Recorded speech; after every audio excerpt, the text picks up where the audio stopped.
नमस्कार मित्रांनो, GK check point या यूट्यूब चॅनलवर तुम्हा सर्वांचं स्वागत आहे. आपण 5वीचं सायन्स बघत आहे आणि या आधीचे चॅप्टर जर तुम्ही बघितले नसाल तर साईडला मी इथे कोपऱ्यात लिंक दिली आहे, तर तिथे जाऊन तुम्ही सगळे चॅप्टर्स बघू शकता. हा चॅप्टर आपण आता सुरुवात करणार आहोत. हा चॅप्टर खूप सोपा आहे. झाले काही अपघात होतात तर एकदम डॉक्टरची मदत न घेता जे प्राथमिक, ज्याला आपण मेडिकल एड म्हणतो, फर्स्ट मेडिकल एड म्हणतो, तर ते प्रथम उपचार म्हणजे हे बघणार.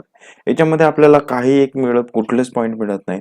त्याच्यामुळे जे पॉइंट्स आपल्याला मिळतात ना, to the point, exam oriented, तेच आपण बघू आणि हा चॅप्टर संपवून टाकू. हा एक मुद्दा आपल्याला भेटतो.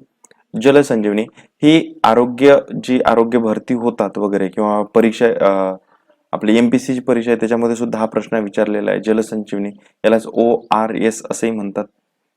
ORS असंही म्हणतात आणि याचाच फुल फॉर्म आहे ओरल रिहायड्रेशन सोल्युशन. तर महत्वाचा आहे. तर याचा उपयोग शरीरातील पाणी आणि क्षार याची कमतरता भरून काढण्यासाठी केला जातो. त्यालाच हगवण आणि डिहायड्रेशन ज्याला होतं ना, तर यांच्यासाठी हा ORS सोल्युशन वापरलं जातं. याला जलसंजीवनी मराठीमध्ये असं सुद्धा म्हणतात आणि हे तीव्र भाजलेले जे रुग्ण असतात त्याला सुद्धा देतात.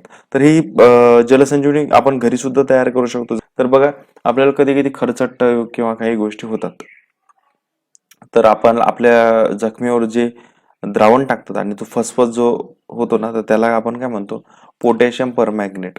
तर जे द्रव जो आहे ते सोल्युशन आपण म्हणतो त्याला पोटॅशियम परमॅग्नेटचं सोल्युशन असतं. पोटॅशियम परमॅग्नेटचे द्रावणाने ते जखम धुतात आणि त्याची स्फटिक जखमेवर दाबून बसवतात. अशा पद्धतीने हा चॅप्टर आहे. याच्यात बस आपल्याला मोजून 4 मुद्दे भेटले, जे की थोडेसे परीक्षे दृष्टीने महत्वाचे ठरतात.